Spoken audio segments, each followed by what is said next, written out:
చేతగాక చేయవలేక అక్రమ కేసులు మోహన్ చెలక మోడీని గట్టిగా అడిగే దమ్ములేక చిల్లర పనులు ఢిల్లీలో కామెడీ షోలు చేస్తాను రికార్డింగ్ డాన్సులు వేస్తాను యూరియా రాదని తెలిసిన రేవంత్ ఎరువులు అడిగిన పాపానికి ఇక్కడ అక్రమ కేసులు బనాయిస్తున్నాడు. అయితే దీనికి సంబంధించి మరిన్ని డీటెయిల్స్ మా రిపోర్టర్ లివిల్ రెడ్డి లైవ్ ద్వారా అందిస్తారు. రైట్ లివిల్ రెడ్డి చెప్పండి. రాష్ట్రంలో యూరియా అందక అన్నదాత అంతా కూడా అరిగోస పడుతుంటే రాష్ట్ర ప్రభుత్వం చూస్తూ తమాషాలు చేస్తున్న పరిస్థితి వల్ల రాష్ట్ర వ్యాప్తంగా కనిపిస్తుంది.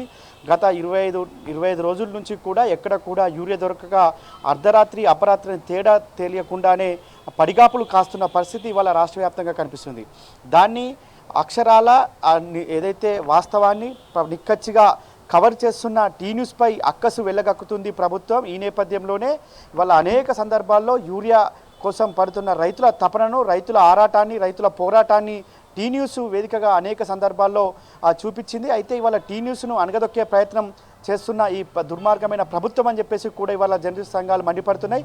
అందులో భాగంగానే ఖమ్మం రిపోర్టర్ కొణిజర్లలో ఏదైతే ఆ కొణిజర్లలో జరుగుతున్న ధర్నాను కావచ్చు, యూరియా కోసం రైతులంతా కూడా బారులు తీరిన దృశ్యాలను బంధించి అక్కడ జరుగుతున్న వాస్తవాన్ని కళ్ళగట్టినట్టు రైతాంగానికి పడుతున్న ఇబ్బందులను, రైతాంగం పడుతున్న బాధలను ప్రభుత్వం దృష్టికి తీసుకొచ్చే ప్రయత్నం చేస్తే ఇవాళ కక్షపూరితంగా వివరించింది. ఒక అకారణంగా అక్రమ కేసులు బనాయించింది. ఖమ్మం రిపోర్టర్ సాంబశివరావుతో పాటు అక్కడ ఉన్న కెమెరామెన్ కావచ్చు, అక్కడ ఉన్న టెక్నీషియన్ పైన కూడా, లైవ్ టెక్నీషియన్ పైన కూడా కేసులు పెట్టి ఇవాళ వేధిస్తుంది ప్రభుత్వం అని చెప్పుకోవచ్చు. అంటే యూరియా రైతాంగానికి డిమాండ్ మేరకు యూరియా అందించడంలో పూర్తిగా వైఫల్యం చెందిన ఈ ప్రభుత్వం చివరకు రైతుల కోసం, రైతుల ప్రయోజనాల కోసం, రైతుల కష్టాలను, రైతుల బాధలను, రైతుల కన్నీళ్లను తూడ్చేందుకు టీ న్యూస్ ఒక అడుగు ముందుకేసి ఎప్పటికప్పుడు వారికి సంబంధించిన సమస్యలను ప్రభుత్వం తీసుకొచ్చే భాగంగా ఇవాళ కేసులు పెట్టి కేసులు బనాయించి వల్ల వేధింపులకు గురి చేస్తుందని చెప్పుకోవచ్చు ప్రభుత్వం. ఖచ్చితంగా ఇవాళ ముమ్మాటికి కాంగ్రెస్ ప్రభుత్వం చేత కాదని మరొకసారి నిరూపించుకుంది. కానీ ఇవాళ ఒక రిపోర్టర్ పైన కేసు పెట్టడం అంటే దుర్మార్గమైన చర్య కానీ ఇవాళ జర్నలిస్టులంతా కూడా చెప్తున్న పరిస్థితి కనిపిస్తుంది. ఇప్పటికైనా బేషరతుగా ప్రభుత్వం ఆలోచన చేసి ఆ కేసులను ఉపసంహరించుకోవాలని చెప్పేసి కూడా ఇవాళ జర్నలిస్ట్ సంఘాలన్నీ కూడా డిమాండ్ చేస్తున్నాయి. ఇవాళ పూర్తిగా రైతులంతా కూడా ఉదయం 2-3 గంటల నుంచి 4 గంటల నుంచి క్యూ లైన్లో నిలబడి ఇవాళ ఎప్పుడు ఎప్పుడు పిఎస్సిఎస్సి సెంటర్లు తెరుస్తారు, ఎప్పుడు ఆగ్రో సెంటర్లు తెరుస్తారని చెప్పేసి క్యూలు కట్టి చివరికి నిరసించిపోయి అక్కడే సొమ్మసిల్లి పడిపోతున్న పరిస్థితి ఇవాళ రాష్ట్ర వ్యాప్తంగా ఉంటే ఆ దృశ్యాలను టీవీస్లో చూపిస్తే ఈ విధంగా కుట్రలేంటంటూ కూడా మండిపడుతున్నారు. ఇదే నేపథ్యంలో బీఆర్ఎస్ వర్కింగ్ ప్రెసిడెంట్ కేటీఆర్తో పాటు మాజీ మంత్రి ఎమ్మెల్యే హరీష్ రావు సైతం మండిపడ్డారు. ఎన్ని అక్రమ కేసులు పెట్టినా రైతాంగం కోసం పోరాటం చేస్తున్న జర్నలిస్టులపై ఈ కేసులు పెట్టడం సరైంది కాదు, బేషరతుగా కేసులన్నీ ఉపసంహరించుకోవాలని చెప్పేసి కూడా ఈ సందర్భంగా వారంతా కూడా డిమాండ్ చేస్తున్నారు. ఇవాళ కాంగ్రెస్ ప్రభుత్వం అణిచివేతకో, కాంగ్రెస్ ప్రభుత్వం భయభ్రాంతులకు గురి చేస్తేనో రైతుల కష్టాలో, ఇతర ప్రజల కష్టాలో చూపించడం ఈ టీ న్యూస్ మానుకోదని కూడా ఇప్పటికైనా తెలుసుకోవాలని చెప్పేసి కూడా ఇవాళ జర్నలిస్టులు చెప్తున్నారు. ఏదేమైనప్పటికీ ఇవాళ దేశంలో అనేక సమస్యలు జరుగుతున్నాయి. అనేక విధాలుగా ఇవాళ సమస్యల పరిష్కారానికి మీడియానే మధ్యవర్తిత్వం వహిస్తుంది. ప్రజలకు బాగు కోసం మీడియా ఎప్పుడు ముందుంటుంది. అలాంటి మీడియా గొంతుతో నొక్కడం పూర్తిగా ఇది దుర్మార్గమైన చర్యగానే భావిస్తున్నారు. వాళ్ళ ఒక జర్నలిస్ట్ పైన కేసు పెట్టి వేధిస్తే మీకేమొస్తుంది, రైతులకు తీసుకొచ్చి యూరియా ఇస్తే అయిపోతుంది కదా అని చెప్పేసి కూడా వాళ్ళ అక్కడ ఉన్న ఖమ్మం ప్రజలంతా కూడా మండిపడుతున్నారు. ఖమ్మంలో స్వయంగా ఖమ్మానికి ఒక వ్యవసాయ శాఖ మంత్రి ఉన్నాడు, ఖమ్మానికే ఒక డిప్యూటీ సీఎంగా ఉన్న బట్టి విక్రమార్క ఫైనాన్స్ శాఖ మంత్రిగా ఉన్నాడు. ఏం చేస్తున్నారు, మంత్రులను నిలదీసినందుకు ఇవాళ ఈ పాపం చేశారని చెప్పేసి కూడా మండిపడుతున్నారు. ఇప్పటికైనా ప్రభుత్వం కళ్ళు తెరిచి జర్నలిస్టుల పైన పెట్టిన కేసులు ఎత్తివేసి బేషరత క్షమాపణ చెప్పాలి జర్నలిస్ట్ లోకానికి అంతా కూడా అక్కడ ఉన్న ప్రజలంతా మండిపడుతున్నారు. వాళ్ళ రైతాంగం బాధలు చూపించేందుకు, రైతాంగం యొక్క కన్నీళ్లు తూడ్చేందుకు మీడియాగా ఒక ప్రజల సమస్యలను తెలిపేందుకు ఈ విధంగా కవరేజ్కి వెళ్తే కేసులు పెట్టడం ఏంటంటే కూడా ఇవాళ ప్రశ్నిస్తున్నారు. ఇవాళ ఖమ్మానికి 3 మంత్రులున్న 3 బస్తాల యూరియా ఇవ్వలేకపోతున్నారు రైతాంగానికి.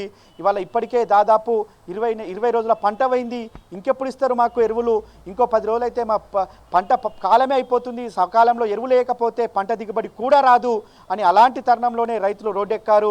ఆ రోడ్డెక్కిన వార్తలు కవర్ చేయడానికి వెళ్ళిన మీడియా పైన ఈ విధంగా చేయడం ఏంటని కూడా ఆగ్రహిస్తున్నారు రైతులంతా. ఇవాళ కొణిజర్లలో ఆ రోజు ఏదైతే రైతాంగానికి సంబంధించిన ధర్నా చేస్తుంటే రైతులు రోడ్డు మీదకి వచ్చి ఆర్తనాదాలు పెడుతుంటే రైతులు వారి కన్నీళ్లు కారుస్తుంటే తుడవడానికి టీ న్యూస్గా వెళితే, ఒక మీడియాగా టీ న్యూస్గా వెళ్తే వాళ్ళ కవరేజ్ విషయంలో కక్షగట్టి కేసులు పెట్టడం ఏంటని కూడా ఈ సందర్భంగా ప్రశ్నిస్తున్నారు. వాళ్ళ ప్రభుత్వం ఎన్ని దుర్మార్గమైన చర్యలు చేసినా రైతాంగం కన్నీళ్లు తుడిచేది ఖచ్చితంగా ముమ్మాటికి వాళ్ళ మీడియా అది టీ న్యూస్ అని చెప్పక తప్పదు. ఖచ్చితంగా రాష్ట్రంలో ఏ సమస్య వచ్చినా ముందుండి వారికి అండగా ఉండేది టీ న్యూస్ అని మరొక్కసారి వెలుగెత్తి చాటింది. ఖచ్చితంగా జర్నలిస్టులపైన కేసులు పెట్టడం అంటే ఇది ఖచ్చితంగా ప్రజాస్వామ్యానికి గొడ్డలి పెట్టు లాంటి వ్యవస్థ అని చెప్పుకోవచ్చు. ప్రజాస్వామ్యంలో 4వ స్తంభమైన మీడియా పైన ఈ విధంగా ఆంక్షలు పెట్టి ప్రభుత్వం కాలయాపన చేయడమో ప్రజలను మభ్యపెడదాం అనుకుంటే చూస్తూ ఎవరు ఊరుకోరనే విషయాన్ని కూడా గుర్తుపెట్టుకోవాల్సిన అవసరం అయితే ఖచ్చితంగా ఇవాళ ప్రభుత్వం పైన ఉంది.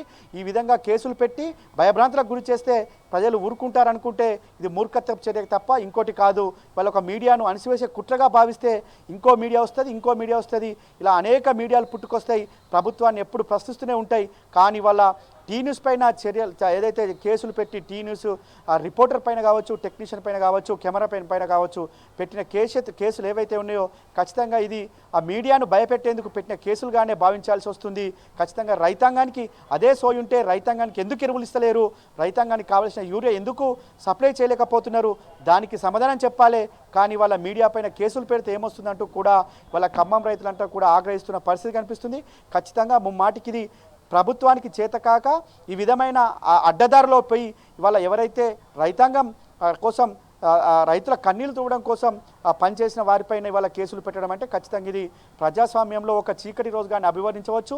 ఖచ్చితంగా ఒక డెమోక్రసీలో మీడియాకున్న స్వేచ్ఛ మీడియాకు ఉంది. కేవలం రైతుల కోసం మాత్రమే ఈ విధంగా ఒక ముందుండి టీ న్యూస్గా ముందుండి రైతుల సమస్యలు ఎప్పటికప్పుడు ప్రభుత్వం దృష్టికి తీసుకెళ్లే ప్రయత్నం చేస్తే ఈ విధంగా కేసులు పెట్టడం ఏంటని కూడా ఇవాళ ప్రశ్నిస్తున్న పరిస్థితి మనకు తాజాగా కనిపిస్తుంది. ఇవాళ సాంబశివరావు పైన కేసు పెట్టారు, అక్కడ ఉన్న కెమెరా పైన కేసు పెట్టారు, రాజేష్ టెక్నీషియన్ పైన కేసు పెట్టారు. ఇంకా గతంలో కూడా ఏదైతే రుణమాఫీ రాలేదని వెళ్తే గతంలో కూడా ఇదే ప్రభుత్వం కేసులు పెట్టి నవ్వుల పాలైన విషయాన్ని కూడా సందర్భం గుర్తు చేసుకోవాల్సిన అవసరం ఉంది. ఇవాళ ఖచ్చితంగా ఏదేమైనప్పటికీ ప్రజల కోసం ముందుండి పోరాడేది ఖచ్చితంగా టీ న్యూస్ అని మరొకసారి గుర్తు చేసుకోవాల్సిన అవసరం ఉంది. ఏదేమైనప్పటికీ ఇవాళ రైతాంగం ఎక్కడ చూసినా యూరియా కోసం క్యూలు కడుతున్నారు, యూరియా కోసం తిప్పల పడుతున్నారు. చాలా చోట్ల మహిళా రైతులు సైతం ఇవాళ యూరియా కోసం ఉదయం నుంచే బారులు తీరి సొమ్మసిలి పడిపోతున్నారు. ఇంట్లో ఉన్న పిల్లలకు జ్వరాలు వస్తే, ఇంట్లో ఉన్న పిల్లలు బాగలేకపోతే కూడా వారిని అక్కడికి ఎత్తుకెళ్ళి అక్కడే మెడిసిన్స్ ఇచ్చి క్యూ లైన్లో ఉంటున్న పరిస్థితి ఏర్పడిందంటే రాష్ట్రంలో యూరియా కొరత ఏ విధంగా ఉందని అర్థం చేసుకోవచ్చు. ముమ్మాటికి వల్ల టీ న్యూస్ రిపోర్టర్ పైన, టీ న్యూస్ టెక్నీషియన్ పైన, టీ న్యూస్ కెమెరామెన్ పైన కేసులను ఎత్తిపోయకపోతే భవిష్యత్తులో ప్రభుత్వంకు ఖచ్చితంగా దినదిన గండమే అవుతుంది. ప్రభుత్వం ఇప్పుడు పోరాటం చేస్తామని అటు రైతాంగం కావచ్చు, ఇటు జర్నలిస్ట్ అంతా కూడా మండిపడుతున్నారు. వాళ్ళ బీఆర్ఎస్ వర్కింగ్ ప్రెసిడెంట్ కేటీఆర్తో పాటు మాజీ మంత్రి ఎమ్మెల్యే హరీష్ రావు కూడా ఇదే డిమాండ్ చేసిరు. బేషరత్గా కేసులు ఉపసంహరించుకోవాలని చెప్పేసి కూడా మరొకసారి ప్రభుత్వాన్ని డిమాండ్ చేస్తున్న పరిస్థితి మనం తాజాగా చూడవచ్చు. అమూల్య.